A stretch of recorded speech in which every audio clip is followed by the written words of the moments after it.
عزیز طلبہ، جب آپ صلی اللہ علیہ وسلم کو پیدا کرنے کی باری آئی تو سب سے پہلے جو روح پیدا کی گئی وہ اللہ کے نبی آپ صلی اللہ علیہ وسلم کی روح تھی۔ اور پھر حضرت آدم علیہ السلام کو جب زمین پہ اتارا گیا، اس وقت سے لے کر ہر نبی کو اللہ تعالیٰ کی طرف سے یہ میسج آتا رہا کہ اگر اس دوران میرا نبی احمد آپ کے پاس آ جائے تو آپ نے ان کو فالو کرنا ہے، اور جو تعلیم وہ دیں وہ تعلیم حاصل کرنی ہے۔ اور اسی طرح اللہ تعالیٰ نے انبیاء کرام کا اکٹھ بھی کیا،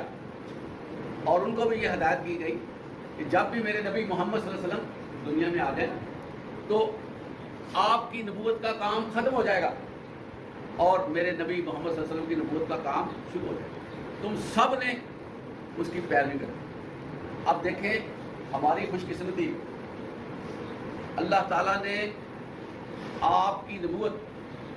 آپ کی رسالت سے ہمیں سرفراز فرما دیا اور ہمیں امت محمدیہ ہونے کا شرف حاصل ہو۔ عزیز طلبہ، اللہ تعالیٰ نے قرآن مجید میں ارشاد فرمایا کہ بے شک البتہ میں نے اہل ایمان پر احسان کیا ہے۔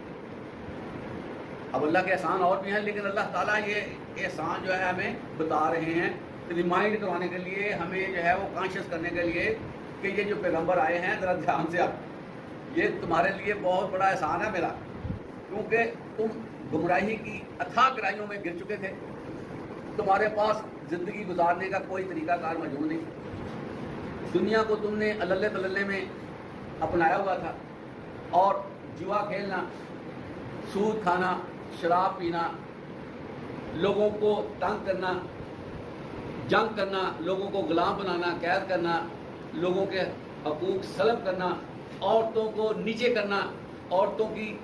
حد تک کرنا، اور اسی طرح دوسری قوموں میں اپنا فخر کرنا، اور تو اور عزیز طلبہ کہ عورتوں کو، بچیوں کو زندہ دفن کرنا جو ہے دنیا میں کلچر، ہر طرح کی غلاظت جو ہے وہ معاشرے میں تھی، اور شریف آدمی کا،